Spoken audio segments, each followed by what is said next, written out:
Shalom. Halo, Lebih banyak yang jawab. Selamat pagi. pagi. Harus dipancing dulu ternyata ya Bapak Ibu ya. Kita akan sama-sama berdiri. Kita akan pujikan pujian ini kita masuk dalam ibadah kita pada pagi hari ini. Haleluya.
berkati.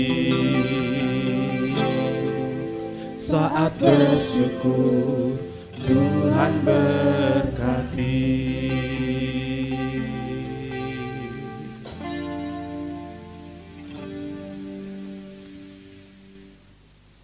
Pertolongan kami datang dari Tuhan yang telah menjadikan langit dan bumi. Berkat-berkat melimpah dari Allah Bapa, Putra, dan Roh Kudus dicurahkan berlimpah atas ibadah ini, sehingga setiap jemaat diberkati Tuhan, diberi pertolongan pada saatnya, dikuatkan dan disembuhkan mereka yang sakit.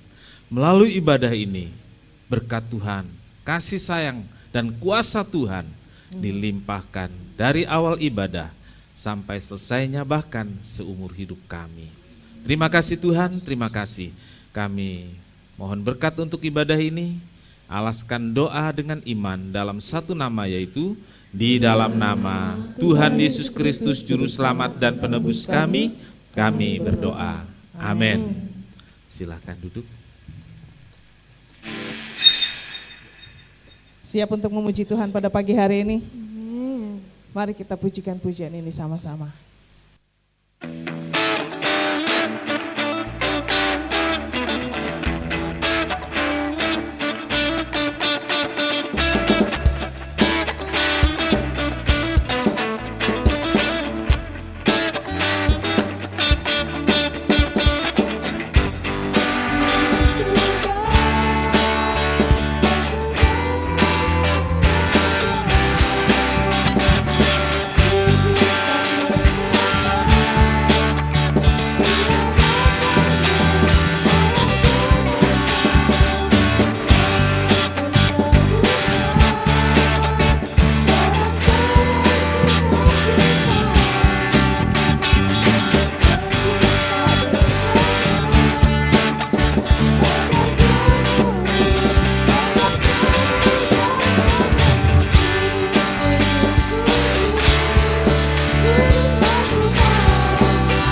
Kita akan sama-sama menundukkan kepala dan masuk dalam doa. Tuhan Yesus Kristus, terima kasih untuk kesempatan pagi ini kami boleh berkumpul, memuji dan memuliakan nama Engkau. Tuhan, kami bersyukur Tuhan telah memberikan kami kesempatan untuk datang kepada Tuhan, untuk melayani Tuhan pada pagi hari ini. Berkati dan berikan hati kami yang cinta dan rela untuk memberi buat Tuhan, buat pekerjaan Tuhan. Berikan hamba-Mu yang mengadakan kantong persembahan, hati yang rindu untuk melayani, hati yang cinta pekerjaan Tuhan. Terima kasih Tuhan, agar kami dapat terus memuliakan Tuhan dalam kehidupan kami. Kami siap memberikan persembahan kami. Dalam nama Tuhan Yesus, kami berdoa. Amin.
Terima kasih untuk persembahan yang Bapak Ibu berikan dengan cinta, dengan rela untuk pekerjaan Tuhan di tempat ini. Kita akan sama-sama masuk dalam firman Tuhan.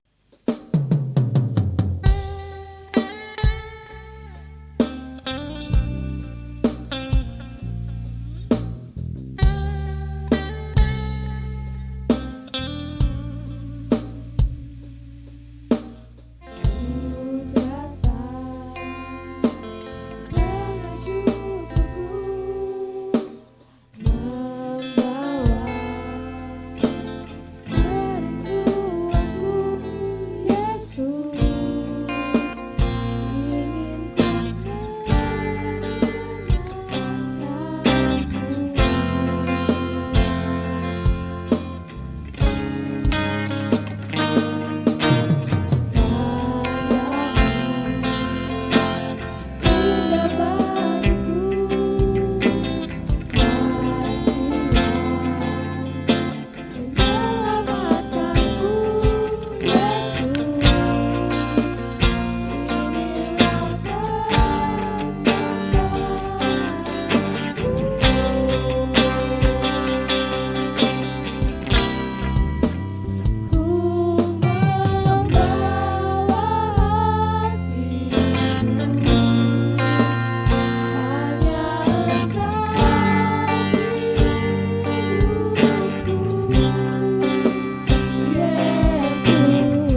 Bapa, terima kasih Tuhan atas berkat-Mu ya Tuhan, sehingga kami bisa berkumpul di tempat ini ya Tuhan tanpa kekurangan suatu apapun ya Tuhan. Tuhan, terima kasih Tuhan atas berkat-Mu ya Tuhan, berkati pelayan-pelayan-Mu ya Tuhan yang telah melayani pada pagi hari ini ya Tuhan. Tambah-tambahkan lagi talenta ya Tuhan, berkatilah dalam pendidikan, pekerjaan mereka ya Tuhan, rumah tangga mereka ya Tuhan. Tuhan, sebentar kami akan mendengarkan firman-Mu ya Tuhan. Tuhan berkati Bapak Gembala kami yang akan menyampaikan firman Tuhan. Semoga semuanya itu berasal daripada-Mu ya Tuhan. Tuhan, sebelum itu Tuhan, ampunilah segala dosa dan kesalahan kami ya Tuhan, supaya kami bisa untuk menerima, duduk diam, manis mendengarkan suara-Mu ya Tuhan. Terima kasih ya Tuhan, terima kasih. Dalam nama Tuhan Yesus kami berdoa dan mengucap syukur. Haleluya, amin. Amin. Silakan duduk, selamat menikmati firman Tuhan pada pagi hari ini. Selamat pagi Bapak Ibu Saudara. Senang bertemu dengan saudara di pagi hari ini. Kita bisa berkumpul kembali dalam ibadah. Perjumpaan yang bermakna. Ini firman Tuhan dalam bulan ini dari kebangkitan sampai kenaikan. Ya. Perjumpaan yang bermakna antara Yerusalem dan Emmaus. Ya, jadi memudahkan saudara ingat. Ya, mungkin sampai beberapa waktu ke depan saudara ingat antara Anyer dan Jakarta. Oh, langsung ingat khotbah antara Betel dan Pina, nanti dikhotbahkan lagi ya. Terus antara Yerusalem dan Emmaus. Ya. Oke. Antara Yerusalem dan Emmaus tentang dekat dan jauh. Ya. Tentang dekat dan jauh. Ya, oke. Lukas 24 ayat 13 sampai 17 ya. Lukas 24 ayat 13 sampai 17. Kita sama-sama berdiri, kita membaca ayat ini.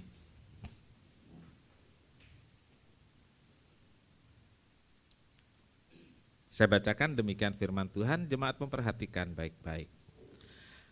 Pada hari itu juga 2 orang dari murid-murid Yesus pergi ke sebuah kampung bernama Emmaus yang terletak kira-kira 7 mil jauhnya dari Yerusalem.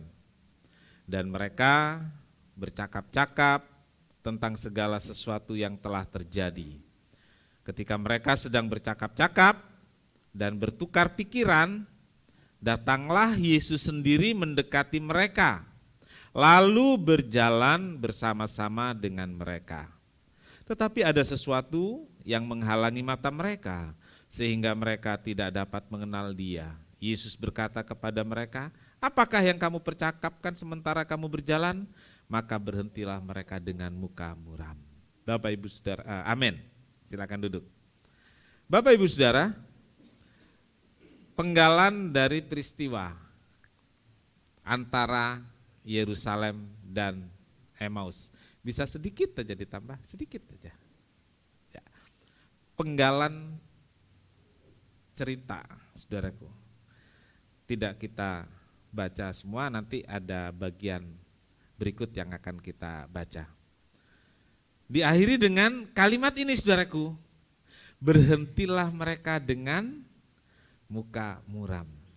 Jadi saudaraku, antara Yerusalem dan Emmaus ada peristiwa yang menarik buat saya. Berhentilah mereka dengan muka muram.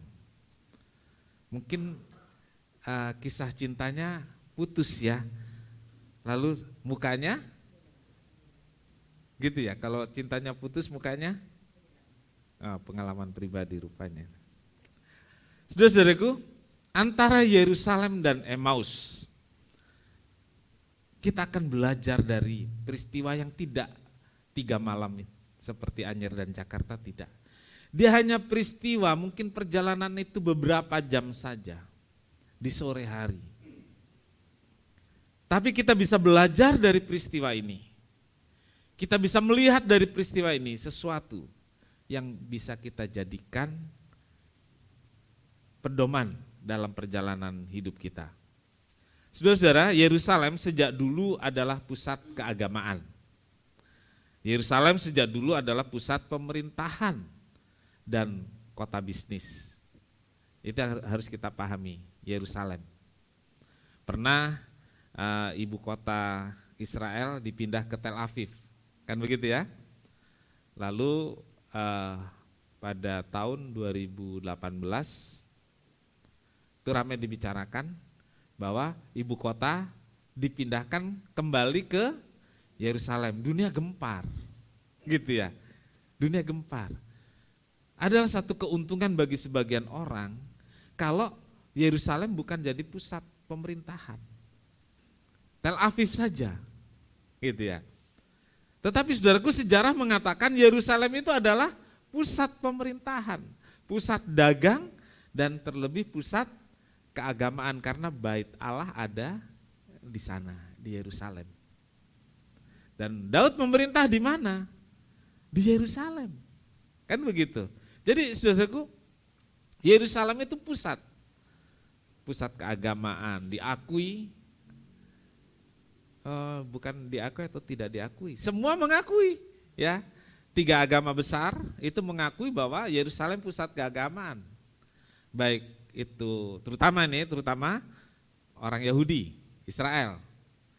Lalu pastinya orang Kristen, kan gitu ya. Tetapi tetangga kita juga mengakui bahwa Yerusalem adalah pusat keagamaan sampai diperebutkan sejak zaman dulu. Ya, kenapa terjadi perang salib? Ya karena Yerusalem itu, saudaraku. Sampai sekarang kenapa jadi ribut terus? Ya karena Yerusalem itu, saudaraku. Makanya ketika dipindahkan ibu kota Tel Aviv ke Yerusalem, banyak yang keberatan, banyak yang menolak. Itu kan rumah tangganya Israel ya. Kenapa negara lain repot gitu ya? Jakarta sebagai ibu kota dipindahkan ke Kalimantan. Ada dunia yang repot? Loh kok dipindahkan? Enggak kan? Enggak ada negara-negara di dunia yang repot dengan dipindahkannya ibu kota, saudaraku. Enggak ada. Yang repot kan PNS yang udah mau pensiun di Jakarta. Kalau yang masih muda nggak apa-apa ke sono katanya gitu, saudaraku. Kalau yang mau udah pensiun udah mapan di sini kan gitu ya, ngapain mesti ke sana gitu. Nah, saudaraku, kan nggak ada yang repot. Ada beberapa negara yang ibu kotanya dipindahkan, saudaraku. Di Amerika Latin, negara apa itu? Pindah. Terus Vietnam atau Kamboja. Itu ibu kotanya juga pindah, saudaraku. Nggak ada dunia yang repot, saudaraku. Tapi begitu Israel memindahkan ibu kota dari Tel Aviv ke Yerusalem, gempar, saudaraku. Saudaraku, jadi sejak dulu Yerusalem sampai hari ini tetap menjadi pusat berbagai hal, baik agama, pemerintahan maupun dagang. Sehingga saudaraku, banyak orang datang untuk berbagai urusan dagang, urusan pemerintahan, juga keperluan-keperluan pribadi, datang ke Yerusalem, tinggal atau sebagai perantau di Yerusalem. Tapi saudaraku, tidak semua pendatang yang tinggal di Yerusalem sebagai perantau itu memetik kesuksesan, enggak semua, saudaraku. Ada juga yang mengalami kegagalan, ada yang menyerah dan pulang kampung. Sama seperti Jakarta, saudaraku. Entah dari mana saja orang datang. Yang hadir di sini saya tanya, siapa yang asli Jakarta? Tangerang? Pak Sinkui dan istri. Ya, Ibu Bengni. Lainnya? Lainnya pendatang semua ya. Jadi kira-kira gambarannya seperti itu, saudaraku ya. Yerusalem itu seperti itu, datang. Terus orang Manado yang tidak sukses di Jakarta, terus bikin lagu, siapa suruh datang Jakarta, sendiri suruh sendiri. Sampai ada cerita, ada ungkapan ibu kota lebih kejam daripada ibu tiri. Macam-macam cerita ya. Nah, saudaraku, setelah peristiwa kematian Yesus disalib, Yesus dimakamkan, para murid masih berkumpul di Yerusalem. Masih ada di Yerusalem karena hari itu adalah Sabat bagi Israel. Ketaatan orang Israel tentang Sabat itu sampai hari ini. Tidak ada orang kerja di Yerusalem, di Israel pada hari Sabtu. Ya. Itu dimulai dari dulu. Jadi taat itu sudah mendarah daging. Saudaraku, sekarang kita juga begitu, saudaraku. Ketaatan itu harus dimulai dari dulu. Dari dulu kapan? Bisa dari orang tua. Ingat itu ya. Bisa dari orang tua. Memulai. Kalau sebagai orang tua saudara tidak taat, saudara nggak usah berharap anaknya jadi orang Kristen yang taat. Nggak usah, saudara akan kecewa. Nanti anaknya akan bilang, papa mama sendiri tidak? Loh iya dong, betul kan? Jadi dimulai dari orang tua. Lalu ketaatan itu dimulai dari pribadi kita, dari kecil, dari sekolah minggu. Ya, dari sekolah minggu.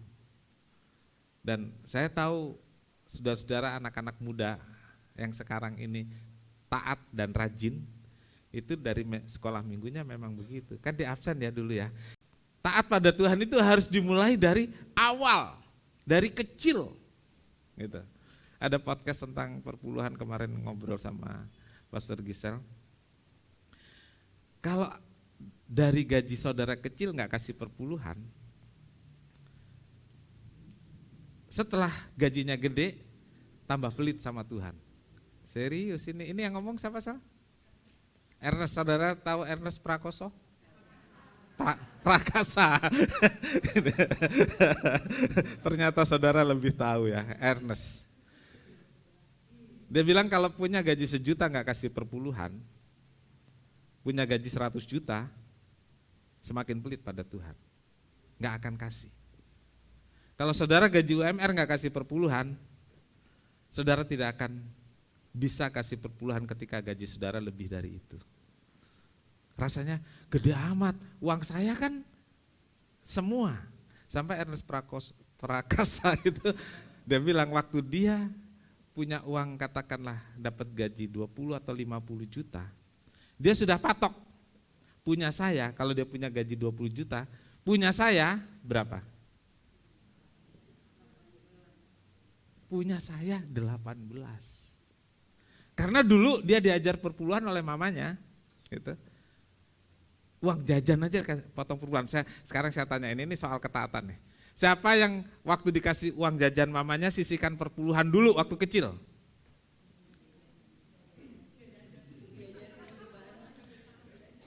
Ada? Kalau gitu bohong. Ini perpuluhan anak saya, mamanya yang bohong berarti. Diajarin di gereja ya. Nah, waktu jumlahnya kecil gak kasih. Waktu dapat besar, semua punya saya. Gitu. Jadi ketaatan dimulai, saudaraku, dari dulu. Orang Israel dalam perjanjian lama dikatakan, ajarkanlah siang, malam, pagi, petang, bangun atau tidur. Tidur aja diajarin, saudaraku. Makanya taat. Nah, saudaraku, ketika Sabat lewat, jadi Sabat gak melakukan apa-apa. Ketika Sabat lewat, mereka masing-masing mencari jalannya sendiri-sendiri untuk kehidupan selanjutnya. Ya sudah, Yesus sudah mati, gitu ya. Ya sudah, ngapain lagi gitu loh ya. Ngapain lagi? Lalu mereka cari jalan sendiri untuk hidup dan masa depannya. Lalu saudaraku, ada 2 orang, 2 sahabat, 2 besti yang memilih jalan untuk pulang ke kampung yang bernama Emmaus. Mereka adalah Kleopas dan 1 rekannya. Nah, saudaraku, Emmaus itu merupakan kota kecil dan tidak terkenal di Israel.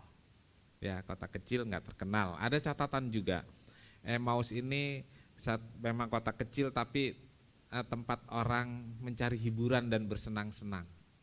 Jadi kemungkinannya ya udah pulang kampung saja, satu, kembali ke kampung halaman. Kedua, daripada sumpek, toh Yesusnya udah mati, kita pergi aja ke satu tempat yang bisa untuk bersenang-senang. Dan kebetulan tempat itu di kampungnya, gitu ya, di kampungnya. Nah, saudara-saudaraku, dalam perjalanan antara Yerusalem dan Emmaus, saya ulangi, dalam perjalanan antara Yerusalem dan Emmaus. Lalu saya tulis dalam kurung dalam catatan saya, atau pelarian. Jadi sebenarnya perjalanan atau pelarian ini?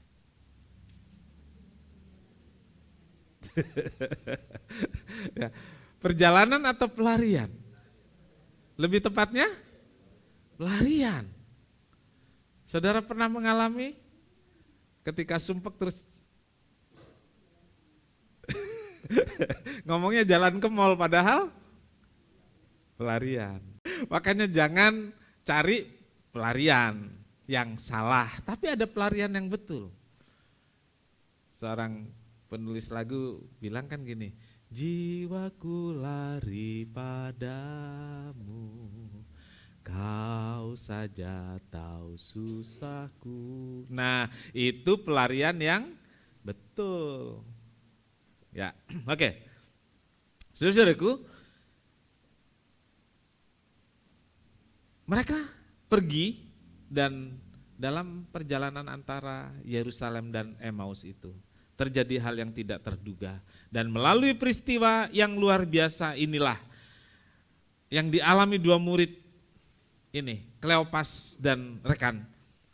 Kita kemudian bisa belajar sebab Kleopas dan rekan mendapat jawaban dalam pelariannya tersebut. Dalam perjalanan atau pelarian? Dalam perjalanan atau pelariannya tersebut, dia dapat jawaban. Dan jawaban itulah yang membuat mereka kembali ke Yerusalem. Tapi prosesnya, saudaraku, kita lihat. Ternyata proses yang dialami oleh dua orang ini itu juga seringkali terjadi dalam hidup kita. Kalau bapak-bapak pendeta senior, saudaraku, dia menggambarkan Yerusalem dan Emmaus itu satu perjalanan yang turun. Yerusalem itu kota yang ada di atas, Emmaus itu lebih rendah. Jadi mungkin ini agak gunung, ini agak bawah begitu. Nah, beliau-beliau para senior mengatakan itu perjalanan yang menggambarkan satu penurunan rohani, ya, dari semangat di Yerusalem lalu turun, ya, pulang kampung cari hiburan di kampung, penurunan rohani atau kemerosotan rohani, itu bahasa bapak-bapak. Ya betul, saudaraku. Ya, orang yang kecewa, patah hati dengan Tuhan, dia lari ke tempat lain, berarti itu kemerosotan, penurunan rohani. Nah, baik saudaraku, kita belajar dari Kleopas dan temannya ini tentang yang mereka alami. Hari ini saya bicara poin pertama. Ya, minggu depan saya akan bicara poin kedua. Poin pertamanya adalah dekat di mata, jauh di hati. Cici. Apa saudaraku poinnya? Kalau saya bilang penglihatan yang terhalang, saudara gak akan tersenyum dan saudara tidak akan ingat. Tapi kalau saya bilang dekat di mata, jauh di hati, waduh, saudara akan ingat itu ya. Coba apa saudaraku poinnya? Itu artinya yang dimaksud ini, poinnya penglihatan yang terhalang. Jadi saudara pasti bilang nih, Pak Pendeta pinter ngobok-ngobok ini. Saudara akan ingat itu, ya. Sampai ada orang bilang begini, khotbah nggak perlu bagus, nggak perlu keren, nggak perlu pakai bahasa yang tinggi-tinggi, tapi khotbah yang penting dapat diingat. Pesannya dapat diingat. Nah, saudaraku, penglihatan yang terhalang, kita baca tadi saudaraku.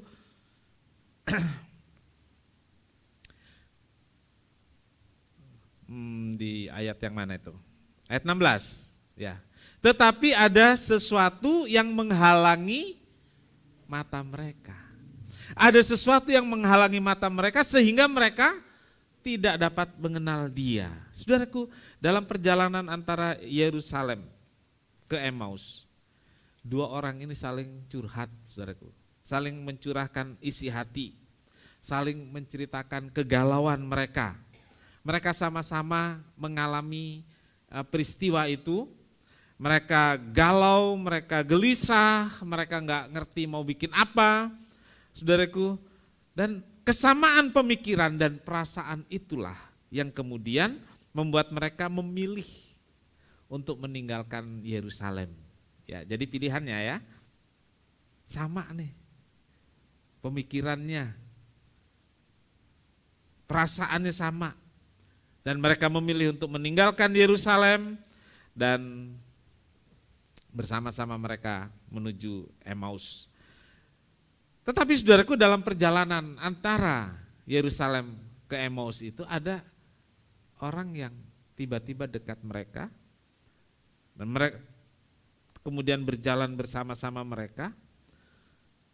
Anehnya memang tidak bertanya, siapa kamu, dari mana kamu, tidak saudaraku. Karena asiknya curhat ini saudaraku. Ada satu orang tiba-tiba hadir, justru kepada orang ini Kleopas dan rekan curhat, menceritakan apa yang menjadi kegalauan hati mereka. Padahal ini orang asing. Tapi mungkin karena mereka nyaman ya, walaupun gak kenal, tapi ya sudah, cerita saja. Nah, dua murid ini benar-benar tidak kenal dengan orang yang tiba-tiba ada di tengah perjalanan dan ikut ngobrol dengan mereka. Lalu apa yang membuat mereka tidak mengenalinya? Dekat di mata loh saudaraku. Atau mungkin di depan mata ya. Mereka gak kenalin. Alkitab tadi mengatakan ada sesuatu yang menghalangi mata mereka. Apa itu? Nanti kita lihat saudaraku. Ada sesuatu yang menghalangi mata mereka. Saudaraku. Padahal itu siapa saudaraku? Siapa? Saudara kenapa ragu? Berarti saudara kan datang ke gereja mau ketemu siapa? Tuhan. Tapi di sini sudah ragu. Padahal dekat di mata saudaraku. Tapi ternyata jauh dari hati saudara. Walaupun bertemu Yesus setiap hari, bisa enggak saudaraku kita sama seperti dua murid ini? Dua murid ini ketemu tiap hari saudaraku. Tapi mereka enggak kenal. Bisa enggak? Bisa. Saudaraku, ketemu tiap hari. Doa loh tiap hari, saya doa loh tiap hari. Anak saya doa tiap hari, orang tua saya doa tiap hari. Saudaraku, nyanyinya aja, doa tiap hari. Baca kitab suci, doa tiap hari. Kalau mau tumbuh, saya lakukan itu. Tapi walaupun sepertinya dekat, bisa juga ternyata jauh dari hati. Paling gampang deteksinya saudaraku. Ya, ketika ada masalah kepada siapa kita cari pertolongan. Itu deteksi. Ya. Tuhan, gereja, pendeta, atau yang lain. Nggak bisa dibohongin saudaraku. Iya sih, waktu terjadi peristiwa itu, oh Yesus tolong. Gitu. Tapi terus enggak cari pertolongannya pada Yesus. Kepada yang lain, entah yang lain itu siapa. Ya. Jadi saudaraku, ada yang menghalangi. Sehingga kita tidak langsung datang kepada Yesus. Gitu. Yang menghalangi itu sebenarnya saudaraku bukan datang dari luar. Bukan. Itu dari hati kita. Ya. Orang bisa spontanitas itu karena ada di hati. Betul? Kalau spontanitasnya bukan ke Tuhan, Tuhannya nggak ada di hati. Percaya saya. Ya. Kalau spontanitasnya enggak ke Tuhan, berarti Tuhan tidak ada di hati, tidak ada di pikiran. Ya, dekat di mata, jauh di hati. Nah, deteksi pribadi masing-masing. Ya, deteksi pribadi masing-masing. Ya, periksa, introspeksi. Spontanitas ketika peristiwa terjadi menunjukkan siapa yang ada di hatimu. Saudara bilang Tuhan ada di hati, Tuhan ada di pikiran, spontanitas saudara itu menunjukkan kemana saudara lari. Ya. Walaupun mungkin tiap hari bersama Yesus, baca kitab suci, doa tiap hari, bagus nggak? Bagus. Tapi ada yang hanya sebagai pelengkap saja. Gitu ya, hanya sebagai pelengkap, bukan dari hati. Nah, saudaraku, suaranya pun, kan Yesus ngomong nih ya, suaranya nggak dikenali. Saudaraku, mengenali muka, tubuh, gestur tidak. Padahal ada di depan mata. Suara pun tidak dikenal. Suaranya juga enggak. Ini kebangetan memang dua orang ini. Dan saya harap tidak ada jemaat yang begitu ke pendetanya ya. Atau malah pura-pura enggak tahu, enggak enak antar malah harus bayarin katanya karena udah dengar khotbah ini. Nah, saudaraku, apa yang menghalangi? Apa yang menghalangi? Saudaraku, tadi kita baca dengan muka, berhentilah mereka dengan muka muram. Orang muka muram ngapain, saudaraku? Kenapa muka muram? Sedih, ya. Kesedihan yang dalam, ya.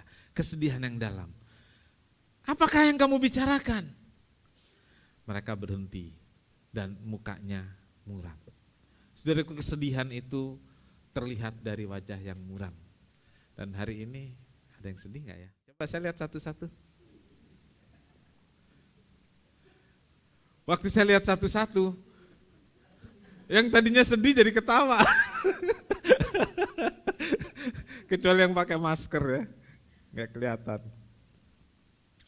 Saudaraku, sedih karena orang yang dikagumi, sedih karena orang yang jadi andalan, sedih karena orang yang dijadikan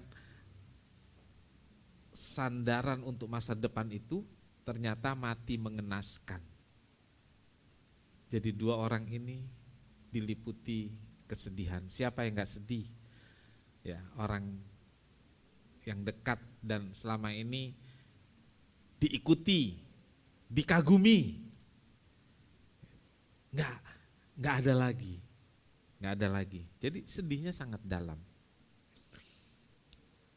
Lalu yang kedua, saudaraku, kenapa atau apa yang menghalangi mata mereka? Harapan yang kandas. Ya. Nggak tahu, waktu saya menulis saya gunakan kata-kata kandas. Ya. Kandas itu kalau kapal dia berlayar lalu ada batu karang di bawah, nggak bisa lagi maju, bahkan kapal itu bisa bocor, betul? Saudara yang di sungai atau di laut bisa paham itu, kapal itu bisa bocor, nggak bisa ngapa-ngapain lagi. Nah, harapan seringkali seperti itu, saudaraku. Harapannya bisa kandas, harapan yang kandas. Harapan yang seperti apa? Saudaraku, ayat 21 katakan, padahal kami dahulu mengharapkan bahwa dialah yang datang untuk membebaskan bangsa Israel. Tapi sementara itu telah lewat 3 hari sejak semuanya itu terjadi. Gak ada apa-apa, dia mati. Padahal kami dulu mengharapkan dia jadi pemimpin, dia bebaskan Israel, dan lain sebagainya. Nah, saudara-saudaraku, kebanyakan orang Israel, atau boleh dibilang semua orang Israel, itu punya pengharapan mesianik, yang minggu lalu saya sebutkan juga pengharapan mesianik ini. Yaitu harapan akan kebebasan Israel, kemerdekaan Israel dari penjajahan Romawi.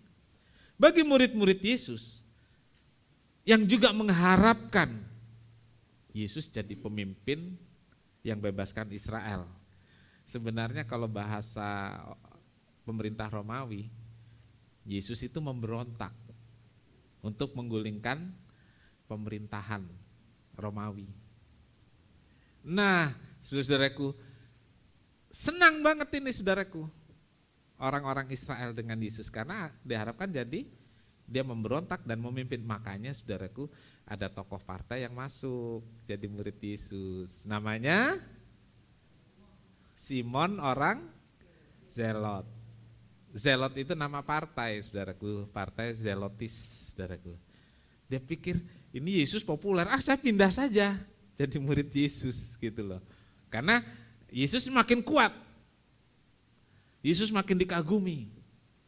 Tapi saudaraku, tiba-tiba Yesus ditangkap dan mati.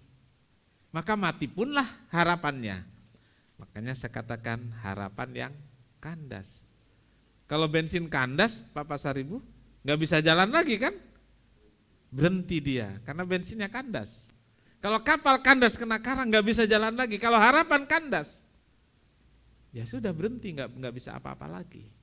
Nah, saudara-saudaraku, bagi murid-murid Yesus, semua harapan itu sirna dalam sekejap. Harapan yang layu sebelum berkembang. Ya, yang ketiga saudaraku, rasa lelah, capek. Saudaraku ya, capek. Jadi ini menghalangi mata mereka. Lukas 24 ayat 25. Lalu ia berkata kepada mereka, hai kamu orang bodoh, betapa lambannya hatimu sehingga kamu tidak percaya segala sesuatu yang telah dikatakan para nabi. Jadi saudaraku, ini murid-murid ngobrol dengan Yesus. Yesus menjelaskan, ya, Yesus menjelaskan, nggak ngerti juga. Sampai Tuhan Yesus bilang, hai bodoh, betapa lambannya hatimu. Yesus kasar ya. Hai bodoh, betapa lambannya hatimu, kesel banget nih. Udah dijelaskan sejelas-jelasnya, masih tidak mengerti. Sampai dikatakan, hai kamu orang bodoh, betapa lambannya hatimu. Saudaraku, saya yakin kita semua bisa mengikuti ceramah atau khotbah ini. Saya yakin. Tapi mungkin ada yang gak bisa nangkep, karena tadi malam nonton bola misalnya ngantuk, atau kemarin kerja lembur, kurang tidur, duduk di sini. Dia nggak akan bisa menangkap seutuhnya, betul? Kenapa saudaraku? Karena lelah, karena capek gitu. Tapi kalau nggak ke gereja rasa berdosa kan gitu ya. Jadi yang penting hadir. Ya kan belajar taat, saudara gimana sih? Tapi nggak ngerti kenapa capek loh saudaraku. Ada saudara yang baru dari luar kota, rasanya karena cinta Tuhan yang luar biasa, tetap memberikan waktu untuk ibadah, gitu ya. Ngerti nggak? Enggak, ngantuk di sini. Ya, karena capek. Nah itu yang menghalangi kan? Yang menghalangi. Murid-murid ini seperti itu saudaraku. Sampai jadi lambat berpikir, nggak ngerti. Karena lelah. Lelah karena berapa hari bergumul dengan berbagai pertanyaan tentang Yesus yang mati ditangkap, disiksa, lalu disalib. Ngikutin perkembangannya dari hari, kalau hari Minggu seneng ya Yesus disambut. Tapi Kamis saudaraku, mulai Kamis itu doa, udah ngantuk, udah capek tidur. Lalu saudaraku, Yesus ditangkap, gak tidur, pasti Kamis malam gak tidur saudaraku. Sepanjang hari kena terik matahari, ikuti proses penyalipan, capek saudaraku.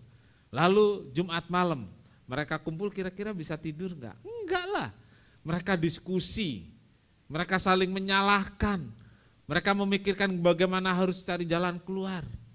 Itu Jumat malam. Sabtu yang adalah Sabat, Mereka tetap ketakutan kumpul di sana.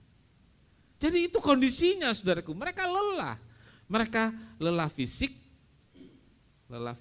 lelah hayati, gitu ya. Lelah batinnya juga. Capek saudaraku. Jadi diajak ngomong gak ngerti. Dua murid ini sampai dibilang bodoh, lamban berpikir. Apa lagi saudaraku? Tell me, gitu ya. Telat mikir. Ya, nah saudaraku, itu yang terjadi saudaraku. Saudaraku, murid-murid berbincang, curhat, nggak ada jawaban, bahkan makin menghasilkan kelelahan baik fisik, mental, psikologi, emosi. Ya, emosinya capek juga, mudah tersulut. Inilah yang membuat murid-murid jadi lamban, jadi lambat untuk berpikir, sulit menangkap dan mencerna perbincangan. Telat mikir, tell me, atau lola. Apa lola? Loadingnya lama, gitu ya. Apa lagi? Lemot, lemah otak. Ya ampun, bahasa apa lagi? Udah Tuhan Yesus bilang tadi. Macam-macam lah. Nggak bisa mencerna tentang apa yang dikatakan. Dan saya katakan pada saudara, itu yang terjadi dari Yerusalem ke Emmaus. Penggalan perjalanan ini juga pernah kita alami. Betul atau betul? Capek. Sampai nggak bisa mikir. Diajak ngomong nggak ngerti. Doa ya doa, tapi nggak tahu ngapain. Ke gereja ya ke gereja, tapi nggak bisa mencerna. Capek. Capek karena apa? Ada banyak permasalahan di rumah, ada urusan kerjaan yang begini dan begitu. Iya saudaraku. Itu terjadi dalam hidup saya dan saudara. Antara Yerusalem dan Emmaus. Penggalan ini ada dalam hidup saya. Saya sebut hidup saya hamba Tuhan, saya pendeta. Tapi penggalan peristiwa antara Yerusalem ke Emmaus itu ada, pernah saya alami. Dan saudara juga pasti pernah mengalami. Bagaimana sedih, bagaimana harapan kandas, bagaimana rasa lelah sehingga dengar firman Tuhan yang jelas juga nggak bisa ngerti. Sementara pendetanya mencoba melucu untuk memasukkan benih firman, saudara juga tidak tersenyum. Jangan kan ketawa, tapi di sini kan tadi pada ger gitu ya. Jangan saudara anggap saya stand up comedy aja. Nah, ketawa kan? Ya, oke, saudaraku. Ya, kita sering mengalami hal yang sama. Kita merasa Tuhan itu enggak peduli. Kita merasa Tuhan itu jauh. Padahal Tuhan ada di dekat kita. Dekat di mata, tapi hati kita yang jauh. Hati kita yang jauh. Padahal dia sedang berjalan bersama kita. Tapi kita enggak ngenalin. Karena hidup kita, mata kita tertutup oleh kesedihan, oleh putus asa dan kelelahan hidup. Padahal Yesus bersama kita menopang hidup kita. Yesus menggendong kita ketika kita jatuh tersandung. Tapi kita tetap aja gak bisa melihat, mengenali itu Yesus. Mungkin waktu kita terjatuh, tersandung oleh berbagai masalah, kita bisa bangkit. Kita menganggap itu bukan Yesus. Ada teman dekat yang tolong, ada saudara yang tolong dan lain sebagainya. Kan gitu ya. Padahal mereka semua ada di sekitar kita, Yesuslah yang menempatkan. Yesuslah yang membantu kita melalui orang-orang dekat itu. Saudaraku, Yesus gendong kita bahkan waktu kita gak mampu berjalan. Tapi seringkali saudara dan saya tidak menyadari karena mata dan hati kita fokus. Fokus pada apa saudaraku? Fokus pada masalah. Ya. Fokus pada persoalan. Sehingga mata hati kita terhalang oleh beragam persoalan itu dan nggak bisa lihat Yesus yang ada di dekat kita. Jadi saudaraku, yang terjadi adalah Yesus selalu dekat kita. Saudara, amin? Tapi selalu jauh dari hati kita. Nah, saya belum selesai ngomong, saudara udah amin. Jadi pengkalimat ini ternyata saudara amin kan ya, Yesus dekat di mata, jauh di. Saudara amin kan? Oh tidak ya? Tidak. Yesus dekat kita, amin? Tetapi jauh di hati. Nah kan berarti saudara amin kan itu? Saudara akan ingat khotbah ini. Jangan sampai terjadi dalam hidup kita bahwa Yesus dekat di mata tapi jauh di hati. Yesus harus dekat di hati, dekat hidup kita. Dekat di mata ternyata enggak juga loh. Karena dia ada di sorga dan lain sebagainya. Itu khotbah minggu depan. Amin. Tuhan Yesus memberkati. Haleluya. Terima kasih Bapa. Engkau Tuhan yang begitu baik. Engkau yang selalu berada di dekat kami Tuhan. Engkau yang selalu ada bersama-sama dengan kami Tuhan melewati berbagai hal. Kami bersyukur Tuhan dan ajar kami untuk kami selalu memandang kepada Engkau Tuhan. Untuk selalu mencari pertolongan hanya kepada Engkau Tuhan. Amin. Dan tidak melihat Amin. hal-hal yang lain yang mungkin membuat kami berkecil hati. Tetapi ajar kami terus memandang kepada Tuhan. Oh, ajar kami terus berharap kepada Tuhan. Sehingga dengan apa yang Tuhan nyatakan dalam kehidupan kami Tuhan, membawa kami lebih hari lebih dekat kepadamu Tuhan. Oh Tuhan, ajar kami untuk selalu mengundang Tuhan dalam hidup kami, dalam hati kami Tuhan, dalam segala keadaan kami Tuhan. Ajar kami selalu mengandalkan Engkau. Terima kasih ya Tuhan Yesus, terima kasih. Kami bersyukur ya Tuhan untuk hari ini. Kalau kami masih diberikan kesempatan untuk kami datang kepada Tuhan, untuk kami menghampiri Tuhan, sehingga kami boleh semakin kuat dalam menghadapi hari-hari kami. Terima kasih Tuhan, kami bersyukur untuk firman-Mu saat ini. Berkati Bapak Gembala kami Tuhan dalam pelayanannya. Tuhan pakai semakin hari semakin heran. Tambah-tambahkan hikmat yang daripadamu Tuhan, untuk membawa kami jemaat-Mu lebih hari semakin bertumbuh menjadi jemaat-jemaat yang semakin dewasa. Terima kasih Tuhan Yesus, terima kasih. Kami sambut segala, oh Tuhan, berkat Tuhan, kemurahan Tuhan, segala kebenaran firman-Mu Tuhan, meteraikan dalam setiap hati kami dan mampukan kami untuk kami menjadi pelaku firman-Mu oleh kemurahan Roh Kudus-Mu. Terima kasih Tuhan Yesus. Bapa di sorga, terima kasih banyak untuk berkat Tuhan dalam ibadah ini. Berkati seluruh jemaat dengan sukacita dan damai, dengan firman yang membekali untuk perjalanan hidup. Kami berdoa buat saudara kami Deo yang engkel kakinya patah dan harus di pen, dan besok hari Senin akan dilaksanakan operasi. Tuhan Yesus tolong agar operasi itu berjalan dengan baik, tulang kaki yang patah bisa tersambung dengan baik, normal, sehingga bisa berjalan dengan baik seperti semula. Tuhan tolong berkati dokter yang mengoperasi, alat yang digunakan dan obat yang dimakan. Tuhan berkati, kuatkan dan tolong Deo, beri ketenangan dan yakin bahwa pertolongan Tuhan dinyatakan melalui operasi ini. Terima kasih Tuhan, Tuhan berkuasa dan tidak ada yang lain. Sadarkan kami semua bahwa Tuhan adalah andalan kami. Terima kasih Tuhan, terima kasih. Dan kami sebentar akan pulang. Sebelum kami pulang, kami berdoa. Berkati para pelayan-pelayan Tuhan hari ini. Berkati rumah tangganya, pekerjaannya. Berkati cita-cita dan keinginan dalam keluarga dan masa depan dalam pendidikan. Tuhan Yesus menolong semuanya. Tuhan Yesus berkati korban persembahan anak-anak-Mu untuk kas gereja, juga persepuluhan yang dikembalikan kepada Tuhan, biar mereka yang mengembalikan persepuluhan hari ini diberkati dengan limpah. Tuhan menolong rumah tangga, pekerjaan, pendidikan anak-anak-Mu ini dengan sukses dan Tuhan dimuliakan. Terima kasih Tuhan, terima kasih.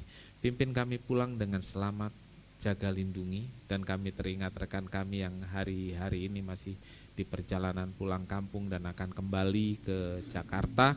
Tuhan Yesus sertai, lindungi, buatlah semua berjalan dengan lancar dan menyenangkan. Terima kasih Tuhan, terima kasih. Saudara yang kekasih, pagi hari ini terimalah berkat-berkat dari Tuhan. Tuhan memberkati engkau dan melindungi engkau. Tuhan menyinari engkau dengan wajah-Nya dan memberi engkau kasih karunia. Tuhan menghadapkan wajah-Nya kepadamu dan memberi engkau damai sejahtera. Saudara yang kekasih, terimalah berkat dan damai sejahtera dari Allah Bapa, kasih karunia dari Tuhan Yesus serta persekutuan Roh Kudus serta kita semua sekarang sampai selamanya. Ini doa kami ya Tuhan, kami alaskan di dalam satu nama, yaitu di dalam nama Tuhan Yesus Kristus Juru Selamat dan Penebus kami berdoa. Nah, kami yang di sorga, dikuduskanlah namamu, datanglah kerajaanmu, jadilah kehendakmu di bumi seperti di sorga. Berikanlah kami pada hari ini makanan kami yang secukupnya, dan ampunilah kami akan kesalahan kami, seperti kami juga mengampuni orang yang bersalah kepada kami. Dan janganlah membawa kami ke dalam pencobaan, tetapi lepaskanlah kami daripada yang jahat. Karena Engkaulah yang punya kerajaan dan kuasa dan kemuliaan sampai selama-lamanya. Amin. Bapa, terima kasih. Bapa, terima kasih.